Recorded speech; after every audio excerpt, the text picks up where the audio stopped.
Comme je le partageais dernièrement avec les membres d'une église lors d'une prédication, lorsque on regarde l'évangile de Marc, une caractéristique en ressort fortement, celle de la présence de la mère.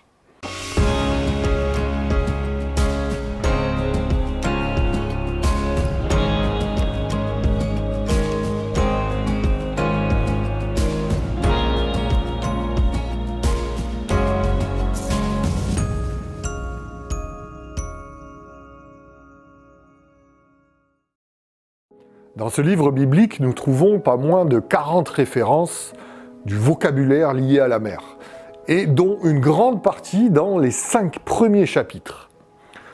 Ce lac de Galilée, comme nous avons l'habitude de l'appeler, est d'ailleurs appelé par Marc Thalassa, donc mer de Galilée. Autre caractéristique, Jésus qui ne cesse de traverser cette mer. Et comme dans le texte qui nous était proposé cette semaine, à chaque fois que Jésus traverse cette mer depuis la terre juive vers la terre païenne, il se passe quelque chose. Le miracle a lieu. Alors que lors du retour de la terre païenne vers la terre juive, il ne se passe rien. Alors qu'il était si difficile pour les Juifs de cette époque d'aller vers les païens, Jésus, lui, semble pousser ses disciples à traverser cette mer qui se dresse finalement comme une sorte d'obstacle entre lui et ses enfants. Il semble pousser ses disciples à changer leur conception pour enfin s'ouvrir à l'autre, ne plus le cataloguer, ne plus le juger, ne plus en avoir peur, mais aller vers lui.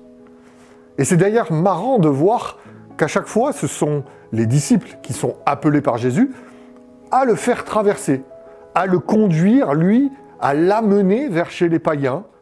Jésus n'y va pas seul. Ils ont cette mission d'amener Jésus au-delà de la mer, chez l'autre.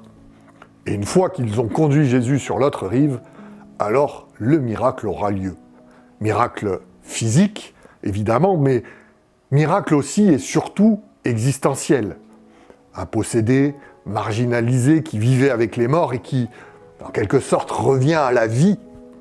Un homme perdu qui trouve un chemin, le meilleur chemin, Jésus, Dieu lui-même. Alors, n'y a-t-il pas des enseignements fondamentaux pour nous cette semaine dans ces histoires?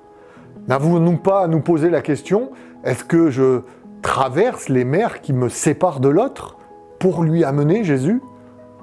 N'avons-nous pas à écouter Jésus et à l'amener de l'autre côté, afin qu'il puisse faire des miracles là aussi?